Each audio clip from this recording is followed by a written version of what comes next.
Hello guys, welcome back to the video. और आज की वीडियो ये रिश्ता क्या कहलाता है कि 5000 एपिसोड की सेलिब्रेशन का, जिसका प्रोमो भी आ चुका है और मॉन्टेज भी आ चुका है। और मॉन्टेज आने के बाद जो ट्विटर पर लड़ाई शुरू हुई उसके बारे में हम बात करेंगे ही, लेकिन आज की सेलिब्रेशन हम करने वाले हैं कि हमारे शो रिश्ता क्या कहलाता है ने 5000 एपिसोड कंप्लीट कर लिए हैं।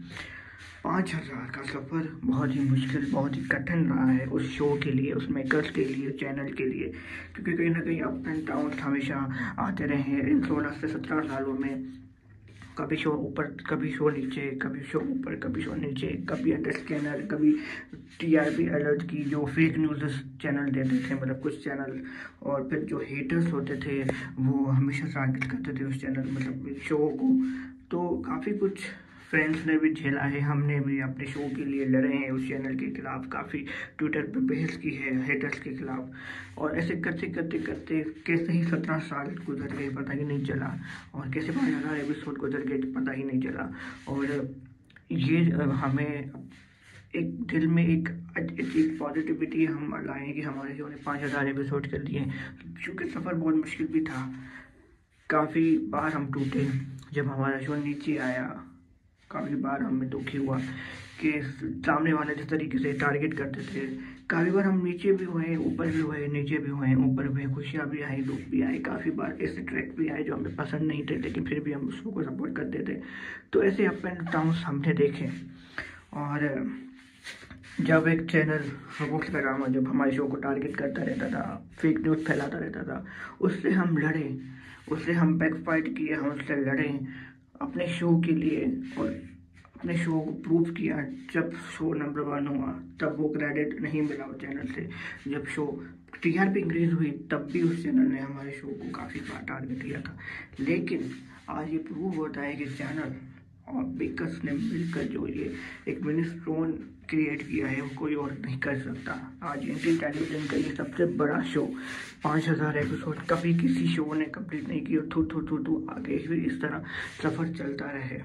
और जैसे कि मॉन्टेज में जो चोपड़ा को चैनल ने और मेकर्स ने रिमूव कर दिया, जो कि गलत है। इस बात पर हम एग्री नहीं कर, मतलब एग्री करते हैं कि इस बात को गलत है, लेकिन फिर भी यही एक चैनल थी रोज का ड्रामा। जब सीज़न 2, आप ये कहते हैं कि सीज़न 2 का फेवरेट था, जब सीज़न 2 के टाइम हम उस चैनल के पार्ट थे, विभा भी थी, मैं भी था। वो तो उस वक्त भी वो चैनल को टारगेट करते थे, ये था क्या कहलाता, क्योंकि उस टाइम टीआरपी कभी नीचे कभी ऊपर होती थी। और ये वही थी जो हमारे शो को टारगेट करती थी और अब कहती है कि ये जो है इसको जनरेशन 2 पसंद है।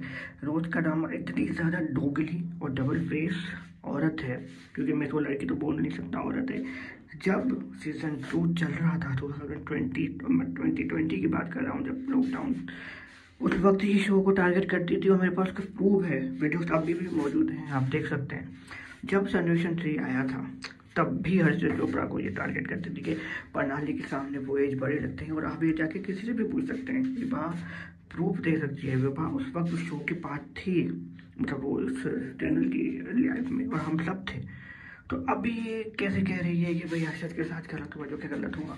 तो ये दोगलापन सिर्फ और सिर्फ रिश्ता के खिलाफ करना चाहती है, क्योंकि उनको पता है कि अब मेरे पास तो कुछ है नहीं, तो ये इसलिए वो नेगेटिविटी जो है वो फैला रही है। लेकिन ये बहुत बड़ी ड्रामेबाज है, ये उसका ड्रामा इतनी बड़ी ड्रामेबाज है कि ये एक वक्त में एक बात करती है, फिर सेकंड बात के वक्त पर दूसरी बात कर देती है। तो इस पर तो हम बिल्कुल भी यकीन नहीं करते, जो भी ये न्यूज़ देती है वो बिल्कुल फेक ही होती है। लेकिन क्योंकि जब जनरेशन 2 चल रहा था तब मैं इसकी लाइफ में जाता था, तो मुझे पता था कि ये उसको पसंद नहीं करती थी। उस वक्त कुंडली भाग्य और स्लॉट किंग, उस वक्त कुंडली भाग्य एक अच्छे नंबर से स्लॉट किंग था। और अब ये ऊपर से, मतलब ये सीज़न 2 का कब सेलिब्रेट हुआ हमें तो पता ही नहीं चला। उस टाइम तो तुम उसको टारगेट करती थी, सीरियस ट्रैक आया था, तो इसके यही अल्फाज थे कि अब तो ये शो नहीं बचेगा। जब भी कोई डुप्लीकेट आता है और तो वो शो नहीं बचता। लेकिन आपके सामने है 6 साल उसके बाद, 6 साल के बाद 2 पीढ़ियाँ चली।